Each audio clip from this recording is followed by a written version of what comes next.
Pencaksilat adalah salah satu cabang olahraga yang menyumbangkan banyak medali untuk kontingen Papua dalam gelaran PON 20 tahun 2021 di Provinsi Papua. Salah satu yang sudah berkontribusi di dalamnya adalah Wansi Alexandria Wilda Itar yang berhasil membawa pulang medali perunggu kelas standing F Putri 70-75 kg fighter. Wansi merupakan gadis kelahiran Timika 15 Agustus 1997 dari pasangan Willem Itar dan Ida Mayor dan kini berdomisili di Kamkei, Kota Jayapura. Ia mengaku mulai menyukai olahraga pada tahun 2011 dan mulai mengikuti kejuaraan pada tahun 2014, yaitu kejuaraan daerah di Jayapura, mendapatkan juara 3. Tahun 2018, ia pernah mengikuti kejurda pencaksilat tingkat dewasa dan mendapat juara 1, dan selanjutnya pada tahun 2019 mengikuti kejuaraan Provinsi Jawa Tengah dan mendapatkan juara 1. Ia masih bertekad untuk terus latihan dan berharap bisa mengikuti PON selanjutnya, dan ke depan jika memungkinkan ia ingin ikut kejuaraan dunia. Karena ini adalah PON pertamanya, Wansi tetap berbangga karena meski hanya mendapat medali perunggu, namun ia bisa menyumbangkan medali untuk kontingen Papua. Ia juga berharap ke depan bisa terus menjadi atlet berprestasi dan lebih meningkatkan kinerjanya sebagai aparatur sipil negara.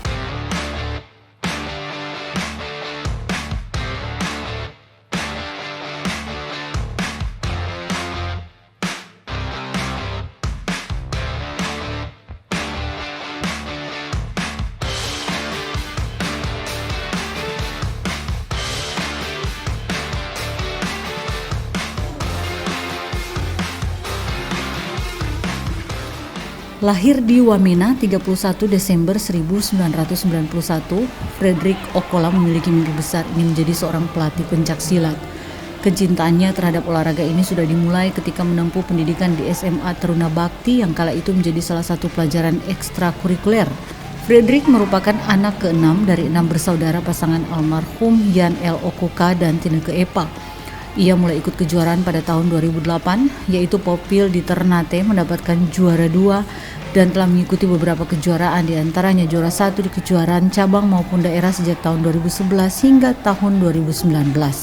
Pertandingan di PON 20 tahun 2021 merupakan momen paling berkesan bagi Frederick dan ia berharap prestasinya kali ini bisa menjadi inspirasi bagi anak muda Papua lainnya agar bisa berprestasi sepertinya atau bahkan bisa lebih lagi. Setelah ini Frederick bertekad akan berusaha melakukan yang terbaik untuk mengejar impiannya menjadi pelatih, sehingga bisa membagikan ilmunya kepada anak-anak Papua yang ingin berlatih olahraga pencaksilat.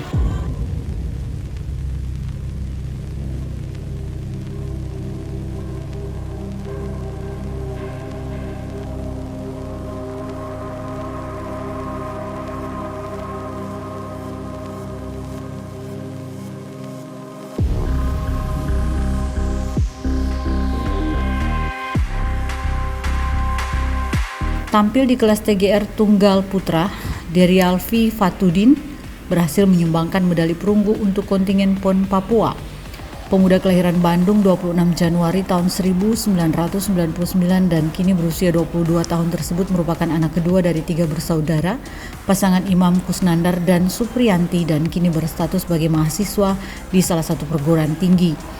Dery mulai menyukai olahraga sejak masih kecil dan awalnya memiliki hobi bermain bola. Meski begitu, pencaksilat dipilih menjadi olahraga yang ia tekuni dan mulai mengikuti kejuaraan saat masih duduk di kelas 6 SD. Beberapa kejuaraan yang pernah dijajal Dery antara lain Porda Jawa Barat tahun 2008, Kejuaraan Nasional tahun 2015, Kejurnas Antar Perguruan Tinggi tahun 2015, dan Kejuaraan Bupati Biak tahun 2020. PON 20 tahun 2021 di Provinsi Papua menjadi ajang yang paling berkesan bagi Dery karena ini merupakan PON pertama di sejarah karir atletnya. Setelah PON ini, Dery ingin fokus menyelesaikan kuliahnya, apalagi ia bercita-cita ingin menjadi seorang pengusaha dan memiliki banyak bisnis kemudian jadi orang sukses. Meski begitu, Dery juga berharap bisa terus berprestasi sebagai atlet pencaksilat.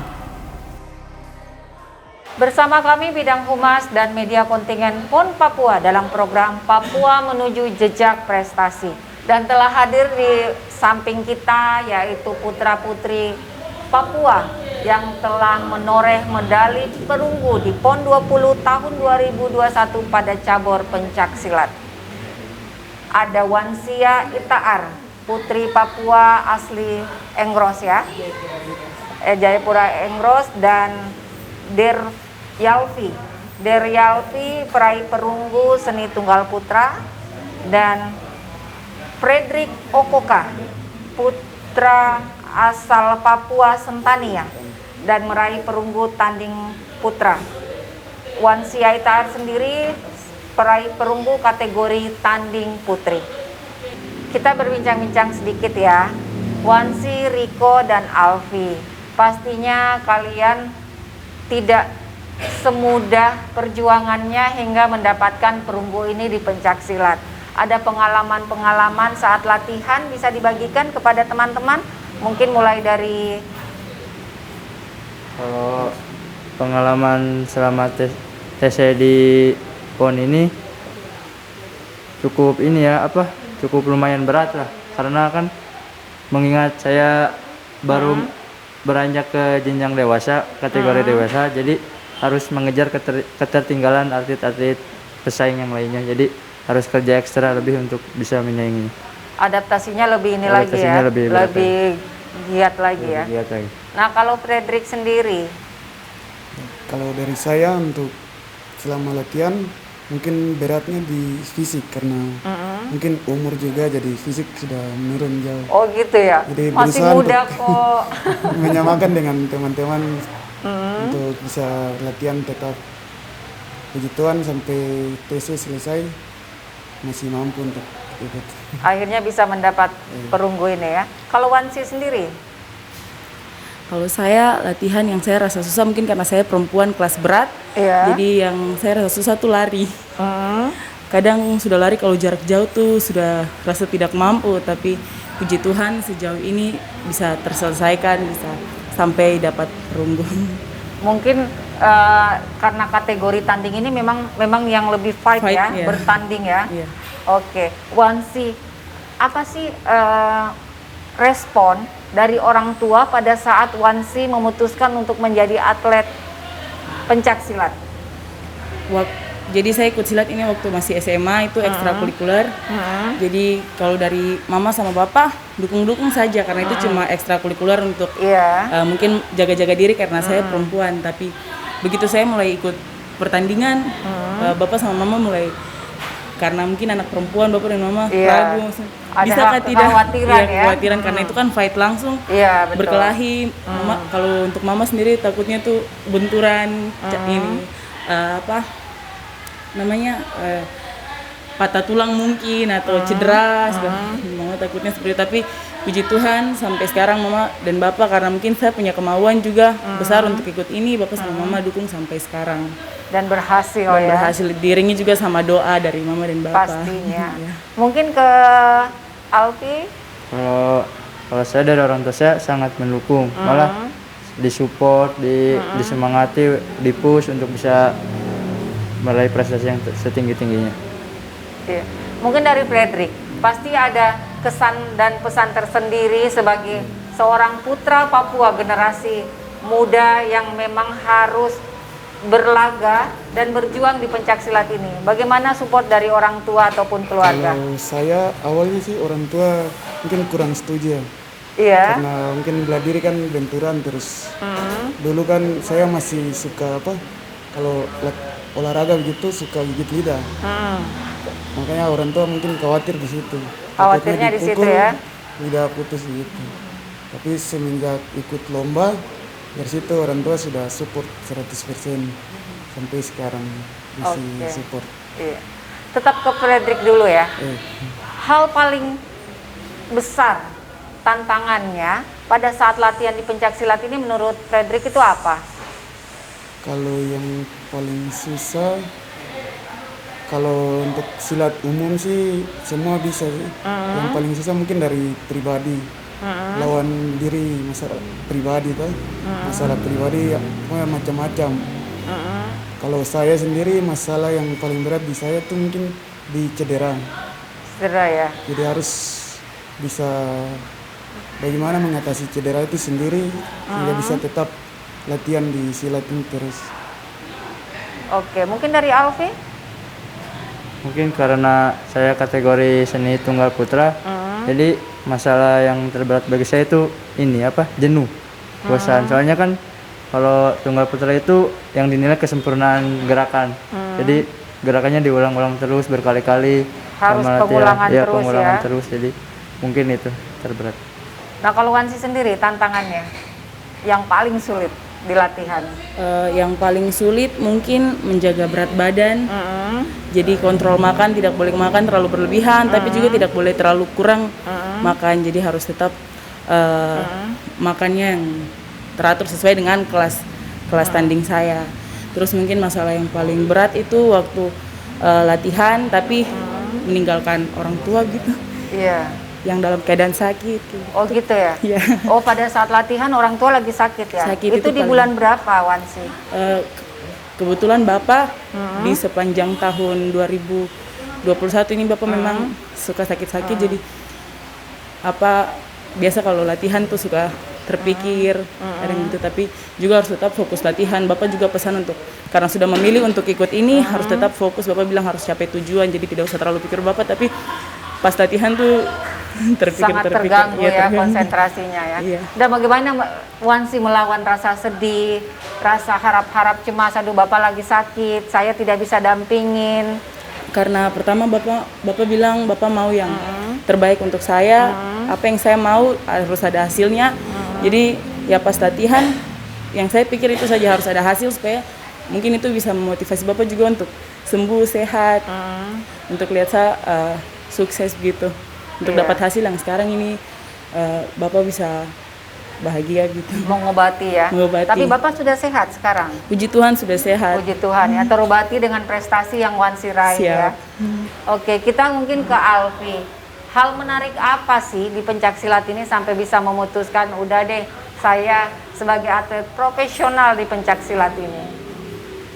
Kalau menurut saya ini sebagai salah satu peninggalan budaya bangsa begitu. Jadi kan kalau saya memutuskan itu untuk melestarikan juga, Bu. Soalnya kan udah jarang yang orang-orang peduli sama budaya bangsanya. Jadi mungkin bagi saya sudah terlanjur berkecimpung, kenapa tidak sekalian saja diseriuskan saja, Bu. Iya, artinya tetap semangat Iya, gitu ya, dan tetap fokus kepada tujuan sebagai atlet profesional. Frederick, hal menarik yang di pencaksilat ini? Kalau saya mungkin hampir sama dengan Alfi, sebagai ini budaya bangsa yang harus dilestarikan. Jadi saya juga bangga jadi seorang pesilat, karena ini merupakan budaya yang bangsa Indonesia yang harus tetap kita jaga. Terus yang paling menarik sih selama saya di silat, rasa kekeluargaan di dalam silat itu sendiri. Kesetiakawanan itu ya, yang ditanamkan ya. Jadi semua di silat itu rasa seperti keluarga, adik kakak, bapak, mama begitu. Oke, Kalau di saya itu yang paling menarik. itu yang paling menarik ya. Kalau Wansi sendiri, Wansi ini kan sebagai gadis remaja, putri kan. Nah, pastinya dunia-dunia remaja seorang putri itu kan mungkin banyak bersosialisasi, banyak nongkrong-nongkrong dengan teman-teman. Nah, Wansi kan dengan memutuskan sebagai atlet profesional pencaksilat pastinya tidak ada waktu lagi untuk bergaul dengan teman-teman. Adapun mungkin sebatas pikol atau ini. Nah, Wansi yang merasakan seperti itu pada saat melihat teman-teman saya bergaul, tapi saya harus diasramakan, saya harus latihan. Apa perasaan Wansi? Yang pertama mungkin wajar, perasaan wajar mungkin iya, mungkin Iya, pasti aduh ada ingin ya. ya pasti ada, tapi di sisi lain maksudnya ini saya mau tunjukkan prestasi saya gitu, dan maksudnya ini tujuan saya, jadi kadang juga tidak terlalu terganggu, meskipun kadang mungkin di saat-saat jenuh ingin lihat teman-teman story di IG, lihat kumpul-kumpul dan segala macam, aduh ingin kumpul juga, tapi ya ada saya punya tujuan yang memang saya harus capai, jadi tidak terlalu Nggak terlalu mengganggu hal itu Tidak ya. terlalu mengganggu. Intinya tetap fokus ya. Nah, hal menarik dari pencaksilat. Kalau saya hal menarik sebagai perempuan Papua, jarang kan ada Iya, perempuan Papua. benar. Kalau di pencaksilat, kalau di Papua sendiri kan masih jarang, Iya. anak Papua asli.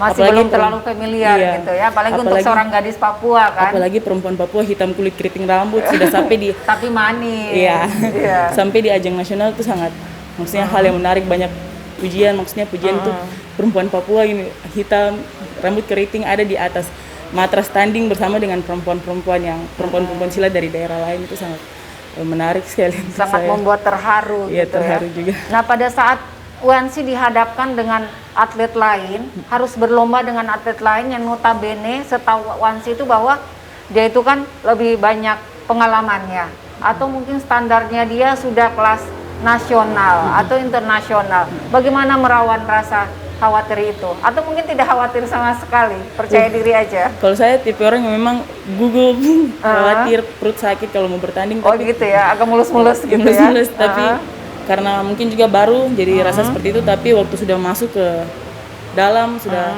percaya diri, terus berdoa, terus beriman. Kalau dalam agama bilang Iman dan yakin aja iman dan gitu yakin, ya? iya, beriman sudah.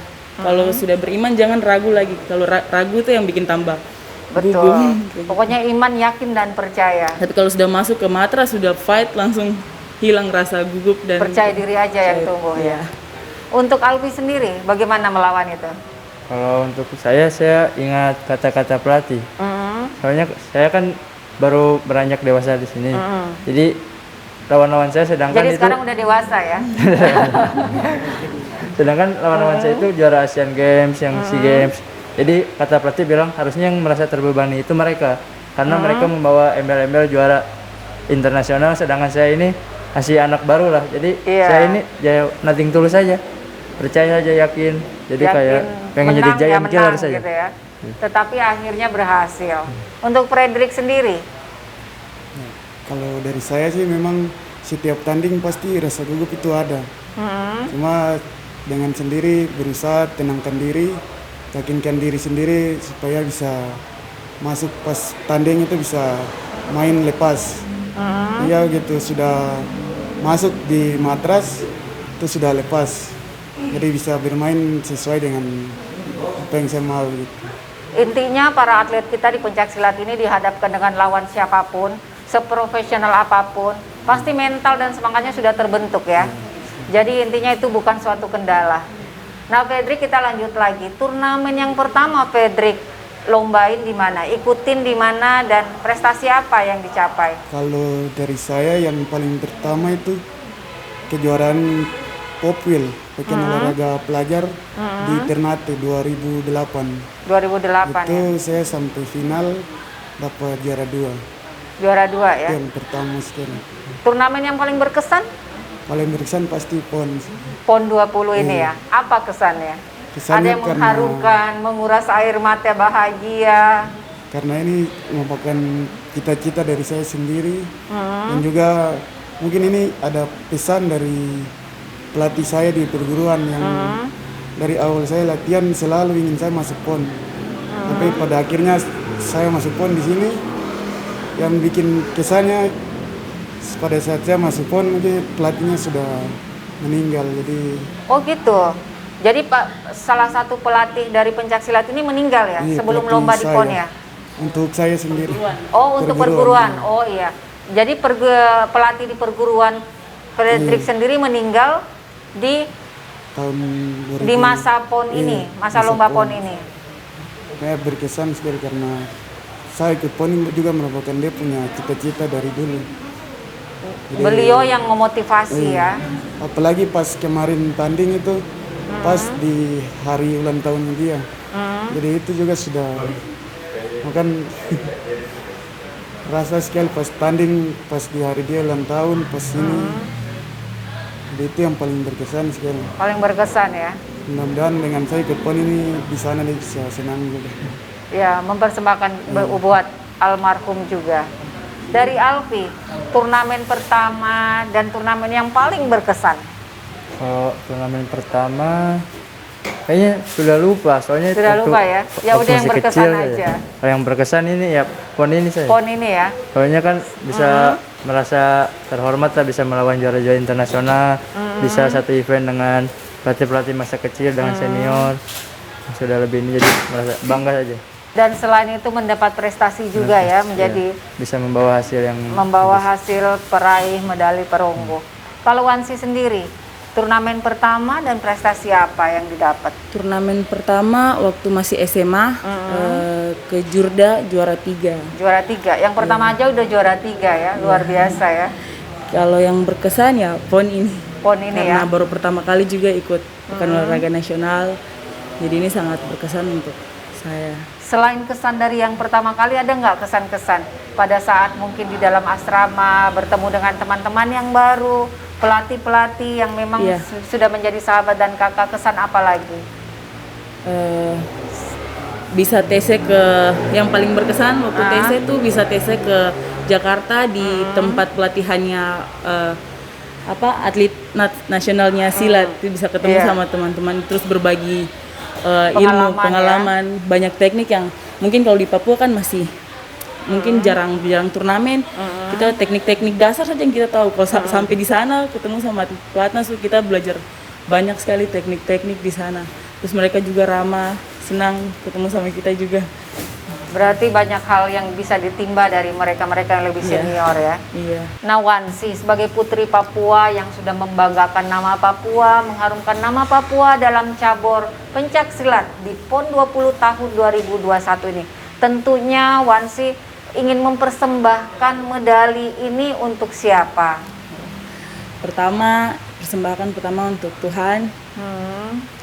Karena saya sampai di titik ini bukan karena saya punya hebat, tapi karena Tuhan, seizin Tuhan. Dan yang kedua untuk orang tua dan keluarga, juga orang-orang terkasih yang selalu mendukung saya, dan juga untuk anak-anak Papua sebagai motivasi untuk anak-anak Papua.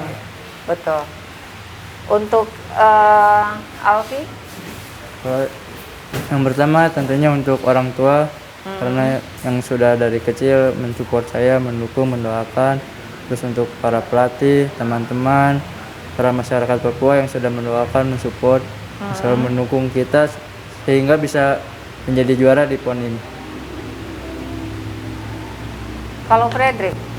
Kalau dari saya, yang pertama saya persembahkan untuk Tuhan, terus yang kedua untuk keluarga, orang tua, kakak bersaudara, sama istri, anak. Terus yang ketiga juga untuk pelatih yang telah berpulang duluan ya. Nah, di samping daripada medali, pastinya ada bonus dong. Bisa dibagi kira-kira untuk digunain apa sih bonusnya? Pertama sih tidak lupa sih untuk mengucap syukur. Sudah bersyukur ya. Terus mungkin kalau plan-plannya sih mungkin ada, cuma yang utama mana itu yang duluan. Mungkin yang pertama mungkin bantu keluarga untuk bangun rumah itu. Oke, sangat mulia banget ya. Alfi sendiri digunain apa bonusnya nih? Kalau Kan saya, masih baru menuju dewasa kan? iya. Kalau saya ini untuk memulai bisnis gitu, biar uangnya diputar kembali lagi, jadi Iya, tidak untuk masa habis di depan sini. ya. Ya, untuk masa depan. Kalau untuk Wansi? Kalau yang pertama perpuluhan di gereja, persembahan. Yang berikut yang terpikirkan itu mau kasih untuk orang tua, karena ikut ini dari awal ikut sampai ini juga orang tua juga berperan penting untuk saya. Terus yang berikut mungkin ya untuk adik-adik, karena adik-adik masih sekolah, masih ada yang kecil-kecil juga. Gitu ya. Berarti untuk membantu adik-adik ya. Iya. Nah, Fredrik, pastinya sebagai atlet pencaksilat yang profesional, ada harapan dan rencana ke depan bisa dibagikan untuk bisa lebih memotivasi teman-teman atau adik-adik di Papua? Kalau dari saya, harapan saya mudah-mudahan prestasi yang kami seluruh tim pencaksilat PON Papua ini capai, mudah-mudahan ke depan masih bisa terus terjaga dan bisa lebih lagi. Lebih solid lagi dan lebih membanggakan nama Papua lagi ya. Untuk rencana sendiri, ada nggak mengikuti turnamen dalam waktu dekat untuk Fredrik? Kalau saya untuk ke depan sih mungkin cukup di sini sih. Cukup di sini? Iya. Jadi mau pensiun lanjut- dini nih? Lanjut ke mungkin jadi pelatih. Oke, lebih ke pelatih lagi ya. Kalau untuk Alfi sendiri? Kalau untuk harapannya sih supaya bisa tampil lebih baik lagi, bisa memberikan yang penampilan terbaik lah, supaya bisa melebihi prestasi yang sekarang. Kalau Dan untuk rencananya? mungkin untuk persiapan untuk PON selanjutnya. Wansi sendiri harapan dan rencana sebagai putri Papua? Nah, kalau diizinkan Tuhan lagi, mau ikut PON lagi berikutnya, Amin. pra-PON terus ikut PON lagi, dan kalau Tuhan izinkan di akhir tahun ini ada Seleknas. Seleknas ya. Seleknas kalau diizinkan untuk. Yang Desember nanti Iya, nih ya? Desember kalau diizinkan untuk ikut lagi mungkin bisa ikut lagi. Amin. Kita support doa sama-sama ya. Siap. Oke, Fredrik, Alfi, dan Wansi, kalian adalah putra-putri Papua yang telah membanggakan dan mengharumkan nama Papua di PON 20 ini dengan meraih medali perunggu di pencak silat. Bisa dibagikan motivasi kepada teman-teman atau adik-adik di Papua untuk lebih gemilang lagi di prestasinya, untuk lebih giat belajar dan semangat lagi meraih cita-cita. Silahkan dari Wansi. Saya Wansi Alexandria Wilda Itar, atlet pencak silat kategori tanding putri peraih perunggu. Mau kasih motivasi untuk adik-adik Papua, khususnya pencinta pencak silat, untuk tetap semangat, berlatih dengan giat, tunjukkan kalau kita orang bisa. Rambut keriting, hitam kulit, kita orang bisa. Saya dari Alfi Fatulin, atlet pencak silat kategori tunggal putra peraih medali perunggu, ingin memberikan motivasi kepada teman-teman adik-adik Papua yang khususnya pecinta pencak silat supaya terus berlatih, tetap semangat, jangan jenuh, karena kita orang Papua itu sudah diberikan bakat oleh Tuhan melebihi yang lain, sehingga kita harus memaksimalkan bakat itu sehingga bisa meraih prestasi yang setinggi-tingginya. Saya Fredrik Okoka, atlet pencak silat kategori tanding peraih medali perunggu, ingin memberikan motivasi kepada teman-teman adik-adik yang ada di luar sana. Mari terus semangat, tetap berjuang. Kalau bukan kita, siapa lagi? Kalau bukan sekarang, kapan lagi? Terima kasih Wansi, Alfi, dan Fredrik menyempatkan waktu untuk berbincang singkat dengan kami, dengan membagi motivasi dan semangat dan cerita-cerita haru dan bahagia di dunia pencak silat ini. Demikian perbincangan kami dengan para putra-putri Papua yang telah meraih medali di cabur pencak silat. Saksikan terus program Papua Menuju Jejak Prestasi. Torang bisa, Papua juara.